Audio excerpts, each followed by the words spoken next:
دوستوں آپ یہاں پہ رہ کر آپ یہاں پہ ایران کا قومی کھیل جو ہے نا، جو پسندیدہ کھیل ہے وہ فٹ بال ہے. تو آپ اگر چاہیں تو یہاں آ کر وزٹ کر سکتے ہیں. فٹ بال کی جو اسپورٹس کی دکانیں وہاں پر آپ سیالکوٹ لاہور سے جو کارخانے کھیلوں کے سامان بنتے ہیں وہاں سے آپ اے گریڈ کے اچھے قسم کے جو کوالٹی کے فٹ بال ہیں وہ سیمپل لائیں. تو یہاں پر آپ رابطہ کریں ان اسپورٹس کی دکانوں سے، ان کو سیمپل دکھائیں اور ان سے آپ کانٹیکٹ آپ لے سکتے ہیں کہ آپ ان کو فٹ بال مہیا کریں. لیکن ایک بات آپ کو بتاؤں کہ یہاں پر 2 نمبری نہیں چلتی ہے دوستوں. جو چیز آپ لا کے دکھائیں گے تو وہی آپ کو لا کے دینا ہوگا. اور دوسرا جو کام ہے دوستوں وہ بہت ہی زبردست کام ہے کہ آپ یہاں پر ہوٹل کھول سکتے ہیں پاکستانی کھانوں کے مشہد میں اور قم شہر میں. تو یہاں پر خاص طور پہ مشہد میں یہاں پاکستانی کھانے نہیں ہیں اور پاکستان کے لوگ جو یہاں پر آتے ہیں تو وہ ایرانی کھانے پر مجبور ہے، جو پھیکے اور بدمزہ کھانے ہم لوگوں کے لیے، پاکستانیوں کے لیے جو کوئی ٹیسٹ نہیں ہے اس میں کیونکہ مسالے نہیں ہیں.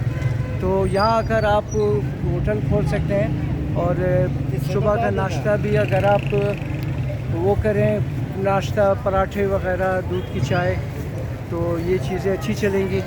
اور دوسری بات یہ کہ کھانے وغیرہ آپ یہاں پر بنائیں اور کھانا دیں آپ لوگوں کو. آپ اچھا بزنس کر سکتے ہو. کھانے کا بزنس یہاں پر سب سے بہترین ہے دوستوں.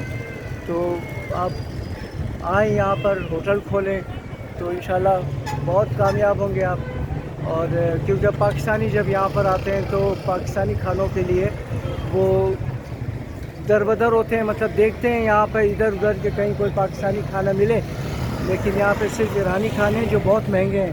آپ ایک ٹائم کا کھانا یہاں پر کھاؤ گے تو وہ کم از کم آپ کو ملے گا تقریباً ہمارے 700-800 روپے میں پانی کی بوتل کے ساتھ.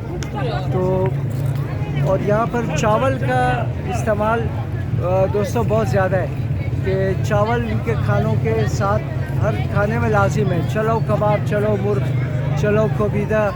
تو اس قسم کے کھانے جو نا وہ چاول کے بغیر مکمل نہیں ہیں یہاں پہ.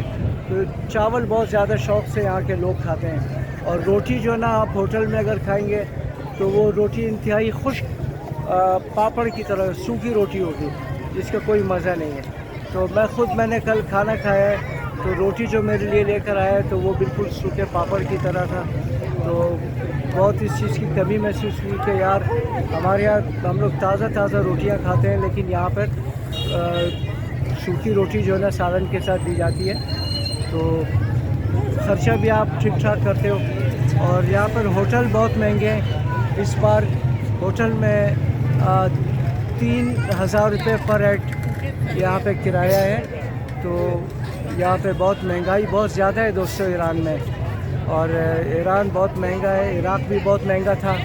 اور اس چیز کی ہمیں کمی محسوس ہوئی کہ ہم اپنے پاکستان میں ہم اچھے ہوٹلوں میں اگر ٹھہریں تو 4 سے 5 ہزار روپے کمرے کا کرایہ اور اس میں صبح کا ناشتہ بھی آپ کو ملے گا. لیکن یہاں پہ صرف اور صرف آپ کو جو نا یہاں انٹرنیٹ کی سہولت بھی نہیں ہے. انٹرنیٹ بھی یہاں پہ بہت سلو ہے، بہت کسی کام کا نہیں ہے. تو یہ چیزیں ہیں، یہ پرابلمیں ہیں یہاں پہ ایران میں، عراق میں. اور عراق بھی بہت مہنگا تھا. اور دوسرا یہ کہ اربعین کے ساتھ آنے کا میرا تجربہ جو نا وہ بڑا اچھا نہیں رہا کیونکہ اربعین کے ساتھ آ کر بندہ یہاں ذلیل و خوار ہو جاتا ہے. ہوٹلوں میں کمرے نہیں ملتے ہیں، لوگ پارکوں میں پڑے ہوتے ہیں، فٹ پاتھوں پہ پڑے ہوتے ہیں. تو یہ ایک بہت وہ ایسی بات ہے کہ جو ہم پسند نہیں کرتا اس چیز کو. تو یہ آپ کو میں نے کام کے ساتھ دوستوں یہاں کے بارے میں معلومات بھی دی ہے کہ آپ کو جو نا یہاں سے میری باتوں سے آپ مستفید ہوں. اور کام کے بارے میں اگر یہاں پہ آنا چاہیں تو یہاں پہ ہوٹل سب سے بیسٹ ہے دوستوں. ہوٹل کا کاروبار سب سے بہترین ہے، خاص طور پہ قم اور مشہد میں. باقی اور شہروں میں میں نہیں کہہ سکتا، لیکن ان 2 شہروں میں چونکہ پاکستانی بہت زیادہ آتے ہیں، زائرین آتے ہیں. تو جو بھی کربلا جاتا ہے وہ کربلا کے لیے اسے قم ضرور آنا پڑتا ہے. تو قم میں جو نا وہ